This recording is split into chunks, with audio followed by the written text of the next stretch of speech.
ये भी बता। हेलो। टेस्ट ले सकते हाय गाइस। और मैं अब अपनी एक वीडियो बना रहा हूँ जो कि हेल्थ केयर पॉलिसीज़ और इंश्योरेंस पे है।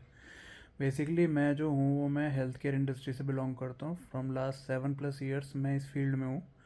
और जैसे कि आपने सुना होगा, वैसे सुना तो होगा ही आपने, लेकिन कुछ लोगों को ये लगता है कि आप हॉस्पिटल में जाते हो तो आप सीधे जाओगे, एडमिट होगे, डिस्चार्ज होगे। ठीक है, ऐसा नहीं है। हॉस्पिटल में भी डिपार्टमेंट्स होते हैं, 3-4 तरीके के होते हैं। जैसे कि आपका होता है टीपीए, जो कि आपका प्राइवेट सेक्टर से रिलेटेड होता है। जैसे आपकी स्टार हेल्थ हो गई, एचडीएफसी, ये जो पॉलिसीज़ होती हैं ये उसमें कवर होती हैं। आपका सीजीएचएस होता है, जो कि सेंट्रल गवर्नमेंट हेल्थ स्कीम होता है, जो कि पेंशनर्स के लिए होता है, ऑन ड्यूटी स्टाफ के लिए होता है। पुलिस में होते हैं, इन सब में होते हैं। पेंशनर्स में वो आते हैं आपके, जैसे कि सेंट्रल गवर्नमेंट से जो रिटायर होते हैं उनके लिए। एक होता है ईसीएचएस। ईसीएचएस होता है ex army man health service. तो वो सिर्फ होता है आर्मी पर्सनल्स के लिए, जो कि आर्मी में होते हैं, एयरफोर्स में होते हैं, नेवी में होते हैं। और एक होता है आपका आयुष्मान भारत। आयुष्मान भारत होता है आपका, जैसे कि जो हमारे जो गरीब भाई बहन हैं उनको एक फ्री में सेवा मिलती है गवर्नमेंट के थ्रू, 5 लाख रुपए तक की, पर फैमिली। इसमें ये चीज़ लोगों को नहीं पता होती है कि वो पर फैमिली 5 लाख रुपए होते हैं। वो सब ये सोचते हैं कि पर इंडिविजुअल 5 लाख रुपए मिलते हैं। ऐसा नहीं है, उसमें आपको पर फैमिली 5 लाख रुपए मिलते हैं, जिसके बेसिस पे आपका इलाज होता है। तो अब मैं अपने फील्ड से बताता हूँ, जो कि मैं जिस चीज़ में डील करता हूँ वो है टीपीए हेल्थ सर्विस। यानी कि जैसे आपकी कैशलेस सर्विस होती है, जो कि इंश्योरेंस आपकी मिलती है। अब इसमें दो तरीके के इंश्योरेंस सेक्टर में आते हैं, रिटेल एंड कॉरपोरेट। रिटेल जो होती है वो आपकी इंडिविजुअल होती है। जैसे कि आपने एक XYZ इंश्योरेंस पॉलिसी है, जनरल इंश्योरेंस है, आपने उससे सर्विस ली, आपने उनको प्रीमियम दिया, वो सिर्फ आप अपने लिए या अपनी फैमिली के लिए, उसका नाम होता है फैमिली फ्लोटर। इसमें भी दो तरीके की होती है, इंडिविजुअल और फैमिली फ्लोटर। अब इंडिविजुअल होगी मेरे लिए, मैं सिंगल हूँ मान लीजिए, तो मेरे लिए एक इंडिविजुअल पॉलिसी है, उसका अलग अलग प्रीमियम होता है। हर एक प्रीमियम का अलग अलग सम इंश्योर्ड होता है। ऐसे ही सेम होता है फैमिली फ्लोटर में। अब फैमिली फ्लोटर में आप ऐड कर सकते हो अपनी वाइफ, अपनी मदर, अपने फादर, अपने ब्रदर, अपने सिस्टर, अपने ब्रदर इन लॉ, जो मतलब 25 साल से कम के हैं, जो कि मतलब आप पे डिपेंडेंट हैं जो लोग, आप उनको कर सकते हो। तो ब्रदर इन लॉ तो नहीं, ब्रदर इन लॉ तो है, वो तो कर सकता है अपने हिसाब से, वो अपने उनको करेगा, जैसे उसकी वाइफ हो गई या उसके बच्चे हो गए। तो जैसे सिस्टर है मेरी, वो कोई काम नहीं करती है, कुछ नहीं करती है फॉर एग्ज़ाम्पल, तो वो मेरे उसमें फैमिली फ्लोटर में आ सकती है। अब एक आती है कॉरपोरेट। कॉरपोरेट पॉलिसीज़ क्या होती हैं? अब मैं ABC कंपनी में जॉब करता हूँ, उसमें मेरे को आप, कंपनी कहती है कि हम आपको इतनी CTC देंगे और ये आपको साथ में बेनिफिट्स मिलेंगे जो एड ऑन्स होते हैं। तो उसमें मेडिक्लेम भी होता है, तो मेडिक्लेम इंश्योरेंस आपको मिलता है, आपको 3 लाख का, 5 लाख का। तो उसमें आपको कहते हैं कि आप इसमें अपनी फैमिली को भी ऐड करा लीजिए। तो ठीक है, फैमिली को ऐड करा लिया। अब वो कॉरपोरेट पॉलिसी जो होती है वो भी आपके टीपीए से रिलेटेड होती है। एक इंश्योरेंस मिल गया, वो आपको एक टीपीए अलाइन कर देंगे। वो टीपीए के थ्रू आप टीपीए एग्जीक्यूटिव के पास जाके अपनी सर्विस अवेल कर सकते हैं, चाहे वो रिटेल हो चाहे वो कॉरपोरेट हो। अब इसमें क्या क्या आपको ज़रूरत पड़ती है, क्या क्या डॉक्यूमेंट्स की आपको ज़रूरत पड़ती है?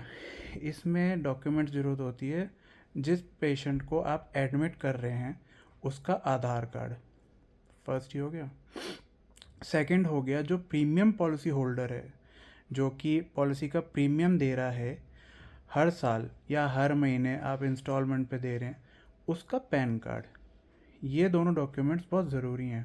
इसी के बेसिस पे आपका आगे प्रोसेस होता है। और कुछ जगह पे आपके साइनिंग होती है कि आपको इस जगह साइन करने होते हैं। तीसरी चीज़ आती है कि आपका मतलब कितने का सम इंश्योर्ड है। तो यहाँ पे सम इंश्योर्ड का सबसे इम्पोर्टेंट होता है। सब कहते हैं कि जो टीपीए से जो कराते हैं इलाज, ये बढ़ा चढ़ा के भेजते हैं बिल। ऐसा नहीं है, ये एक मिथ है। इसमें क्या होता है, हर एक हॉस्पिटल को अपनी अपनी एक रेट लिस्ट मिलती है, ठीक है, जिसके बेसिस पे हॉस्पिटल वो कस्टमर को या पेशेंट को सर्विस प्रोवाइड कराती है। ऐसा नहीं होता है कि आपका पैकेज मान लीजिए 38,000 का है और आप ये कह रहे हो कि तो बहुत ज़्यादा है। ये हमारी तरफ से नहीं है, ये आपकी जो कंपनी होती है, जनरल इंश्योरेंस या टीपीए होता है ना, वो प्रोवाइड कराती है हमें। हमें भी कोई शौक़ नहीं है ऐसा कि हम बहुत ज़्यादा एक्सेस में आपसे ले लें। हाँ, कुछ हॉस्पिटल्स ऐसे होते हैं वो बेड के हिसाब से उनकी रेट लिस्ट तय होती है। अब जैसे जी किसी के होते हैं 30 बेड्स होते हैं, किसी के 300 बेड्स हो गए, किसी 3000 बेड्स हो गए, तो उसके डिपेंड होती है कि आपका टैरिफ लिस्ट रेट लिस्ट जो होती है ना, वो एक्सेस अमाउंट पे जाती है, एक्सीड करती है, जिसके बेसिस पे पॉलिसी का जो सम इंश्योर्ड होता है उसमें से डिडक्शन होता है।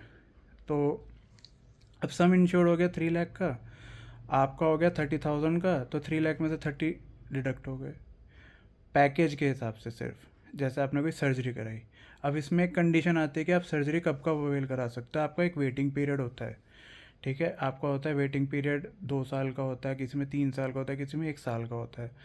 तो ये आपको जो आपके एजेंट्स होते हैं ना, वो आपको कम्प्लीटली बताते नहीं हैं कि ऐसे ऐसे आपका ये है, वो बस साइन करा के आपके चले जाएंगे।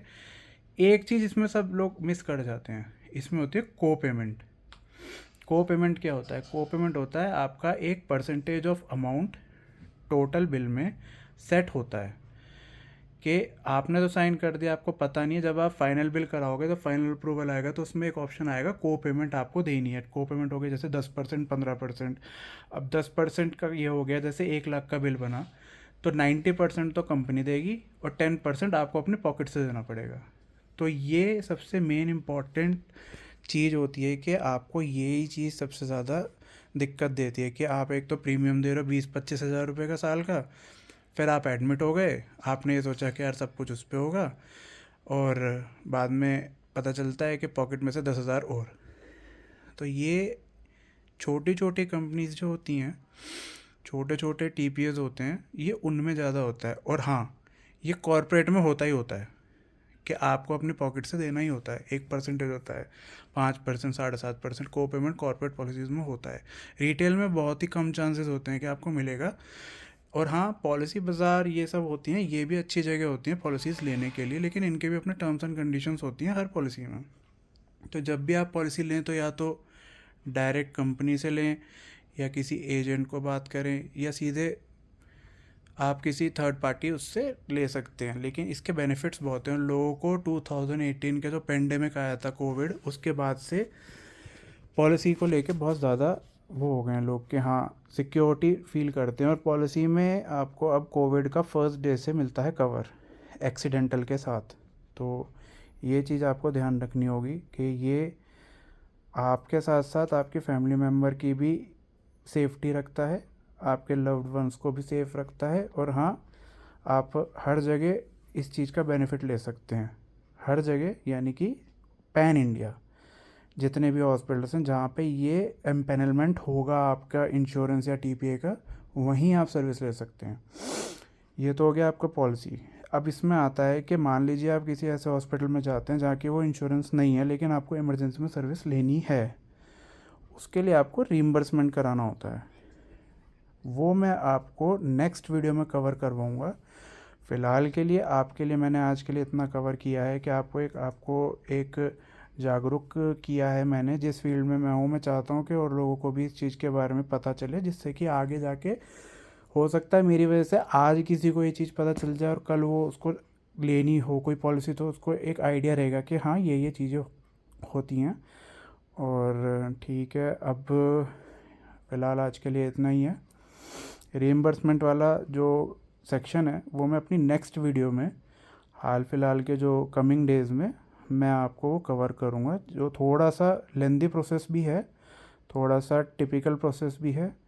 उसमें क्या क्या पार्ट हॉस्पिटल का होता है और क्या क्या पार्ट आपका खुद का होता है इंश्योर्ड पर्सन का, वो मैं उसमें आपको बताऊँगा। तब तक के लिए see you all guys next time, and please like, share and subscribe the video if you like the content. Bye.